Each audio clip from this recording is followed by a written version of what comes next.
Pessoal, tudo bem? Boa noite, boa tarde, bom dia, depende do horário que vocês estão ouvindo aqui no nosso Três Tons de RH. Três Tons de RH foi considerado o maior podcast de recursos humanos da América Latina, a gente está super orgulhoso aqui. E a gente sempre traz assuntos interessantes, discussões atuais sobre a questão de recursos humanos, saindo um pouco só da visão de recursos humanos, abrangendo mais a visão do negócio também. E hoje aqui a gente tem um assunto super relevante, que muita gente me questiona, na verdade, eu participo de algumas associações, uma delas é a BFintex, onde a gente vê muitas startups no mercado financeiro. E qual que é o desafio de recursos humanos que essas companhias têm hoje? E a gente vai compartilhar essa visão aqui, tanto com a Valéria Fernandes, como com o Celso Jucchi também. Vai ser super interessante.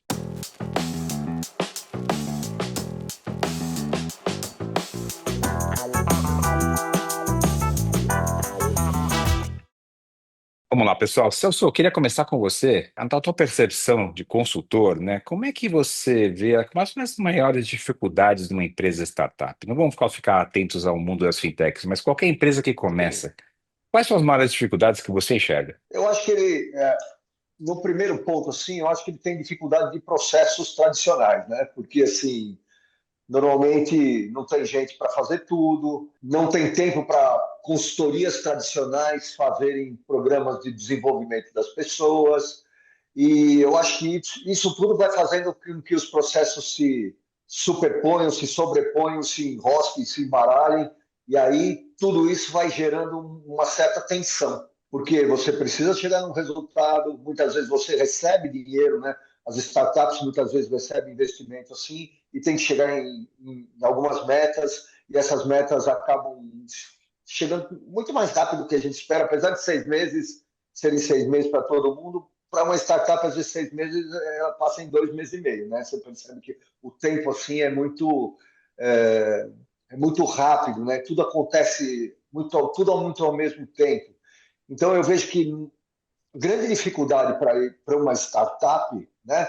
E se a gente olhar para pessoas, né? Se a gente aqui é um canal de RH, então vamos puxar um pouquinho só para o lado das pessoas. Eu vejo que o crescimento dessas pessoas também acontece de uma forma muito misturada, muito embaralhada, assim, né? Então, depois para tirar esse nó todo, você já enrolou um barbante assim, depois você fica tentando tirar aquele nozinho do meio. Eu acho que tem uma certa dificuldade nisso, mas eu não acho que isso seja não transponível. Não acho que isso seja um obstáculo que não dê para passar. Eu acho que é só um obstáculo no crescimento. E na hora que pega a velocidade de decolagem, eu acho que decola e vai embora. O que você acha, Valéria? Olha, eu acho que é isso. Tem este momento inicial, em algum momento a coisa engrena, algumas vezes não engrena, né, também, mas isso é do jogo, e aí, né, acaba, mas engrenando, né, cresce, enfim. O que eu sempre questiono, o Sérgio sabe bastante disso, que eu sempre repito isso para ele que participa da BFintex, é o fato de muitas vezes, né, um startup, ele começa com o fundador ou alguns fundadores, e sempre trazendo funções comerciais, funções financeiras, muitas vezes o segundo a ser contratado é o financeiro, o jurídico às vezes, e recursos humanos, mais lá na frente. Olha, se eu lembrasse bem, assim, na minha trajetória toda, eu acho que raramente eu ouvi que uma empresa que estava começando trouxe alguém mais sênior para pensar em recursos humanos desde o nascedouro de uma empresa. Em geral, eu ouvi assim: não, não, a gente ainda precisa crescer mais para ter um profissional de recursos humanos. Eu confesso que eu nunca entendi. Eu nunca entendi. E nunca entendi pelo seguinte: uma empresa que começa, ela precisa de capital, ela precisa de um produto, um serviço, ela precisa de um processo, mas para fazer tudo isso, ela precisa de gente, né? Então, não seria mais fácil você já começar com as pessoas certas nos lugares certos? Ainda que uma equipe pequena, enxuta, mas correta, com os talentos corretos e, principalmente, com os propósitos, né, com a visão mais alinhada. Muitas vezes o que acontece? A empresa engrena, como você falou, Celso, e aí sim, aí se traz um profissional com a seguinte demanda: preciso desenvolver a cultura dessa organização. Mas pera, a Perfeito. empresa já tem 100, 200, 1.000 pessoas. A cultura, ela já está estabelecida, mas muitas vezes não é a desejada. Será que não seria mais fácil você já começar com isso em mente? Você não ganharia tempo e resultado, Sérgio? O que você acha? Total, inclusive eu ganharia tempo e melhoraria a sua eficácia na hora de contratar as pessoas certas para aquela cultura, né? E aí sempre me vem um pouco à cabeça essa questão, até quando eu penso nos papéis que eu tenho hoje de conselheiro consultivo, que na verdade nada mais é do que um executive as a service, né? Como a gente fala hoje, um termo mais moderno. Porque você acaba cobrindo alguns gaps que esses players, essas startups têm no dia a dia, pela sua experiência, pela sua formação, ou mesmo pelo teu expertise, né? Você passou vários anos trabalhando em aquela ou esta área. Por isso que eu acho que talvez uma solução possível para uma situação dessa, porque a questão toda é a falta do budget. Você gostaria de ter os melhores profissionais do mundo, mas você não tem que pagar os melhores profissionais do mundo, né? E muitas vezes só o variável não é suficiente. Só falar do stock option que você vai ter aí, talvez vai poder ser executado, o vestido daqui a 2, 3, 4, 5 anos, talvez não seja suficiente. Então, existe um caminho, talvez interessante, que é realmente o executivo as a service, né? Você trazer, muitas vezes, as posições-chave, algumas que você não tem como contratar agora, trazer alguém que você não possa pagar por full-time, né, como CLT, mas talvez que você possa usar 10, 15, 8 horas daquele executivo, né, por mês na tua empresa, né, para dar talvez um direcionamento, etc. Porque realmente é muito difícil para uma fintech, para uma startup, ter todas as posições, com todas as pessoas com nível de senioridade, etc. e tal, adequado ou necessário, né? Num primeiro momento é muito difícil. Então você acaba optando por outras formas de contratação que são extremamente, vamos dizer assim, viáveis hoje. Obviamente você toma um certo cuidado com a questão de segredos, né? Confidencialidade, Segredos, né? confidencialidade, segredos industriais, vamos chamar assim, do seu core business. Toma certo cuidado também com a questão da forma de contratar, né? Mas são coisas padrão, né? De qualquer serviço jurídico ajuda a gente nesse processo. E, ao mesmo tempo, também que não tenha nenhum conflito de interesse, que esse executivo não esteja prestando serviço para um concorrente seu, isso é meio óbvio, né? Mas eu acho um caminho interessante. Você não acha, Celso, trazer um profissional, talvez, como serviço para cobrir esses gaps? Sim, eu acho fundamental, né? Eu acho fundamental.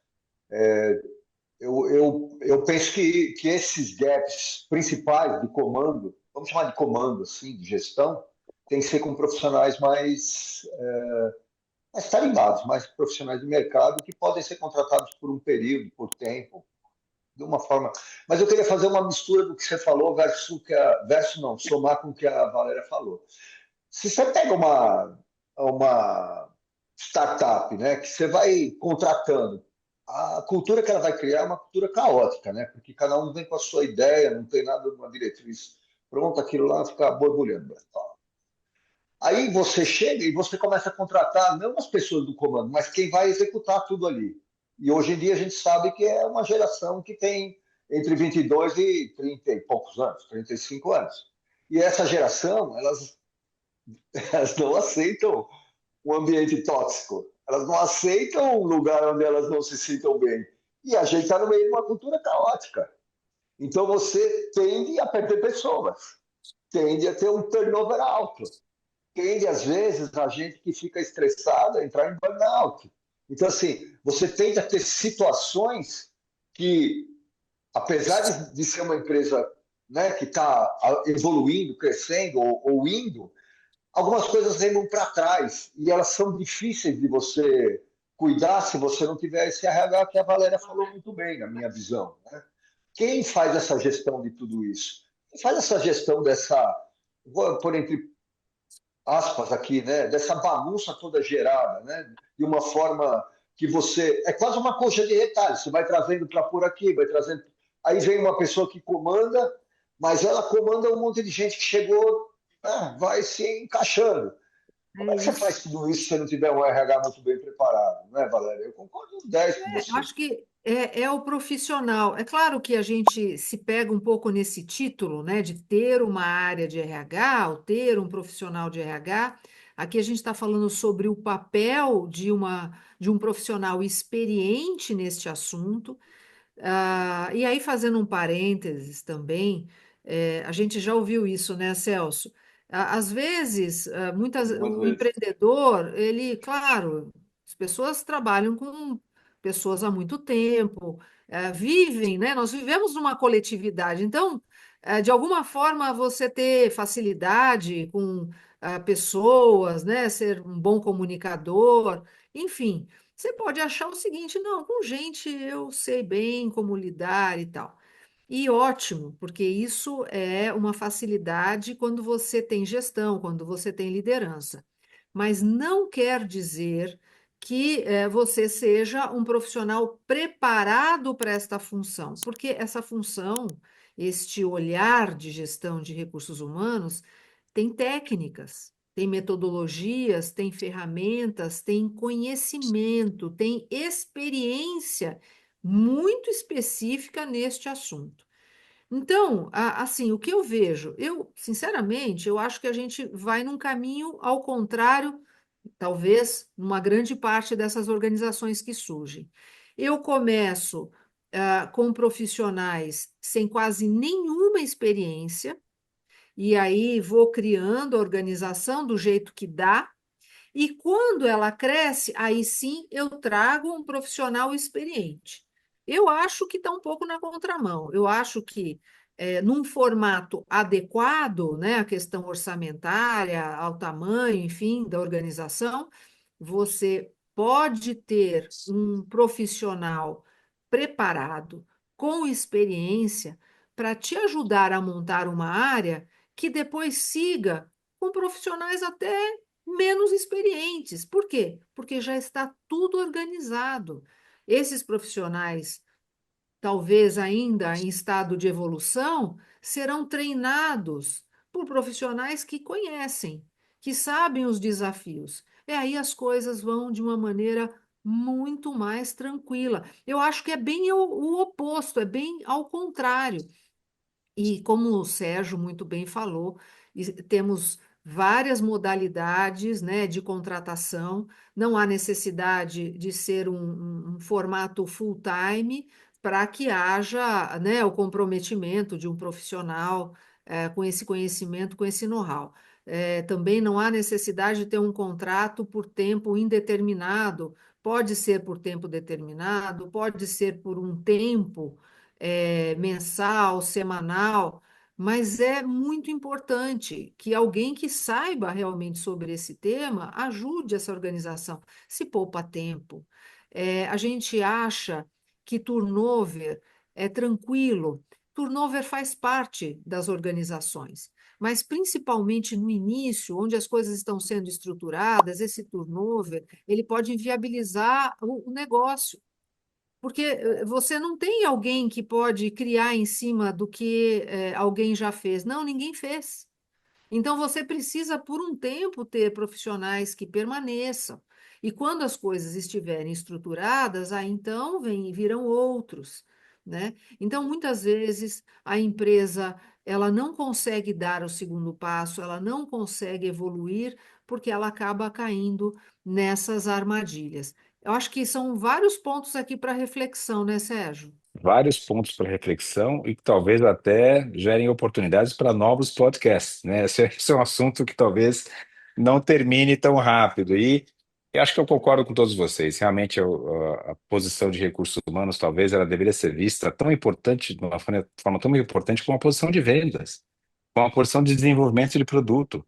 Talvez você tendo alguém de RH, seja como CLT, ou seja como uma função mais como consultor, um advisor, no início de uma nova startup, uma nova companhia, ele pode te ajudar até a trazer as pessoas corretas para esses lugares estratégicos, né? E para criar esse modelo de gestão já desde o início, né?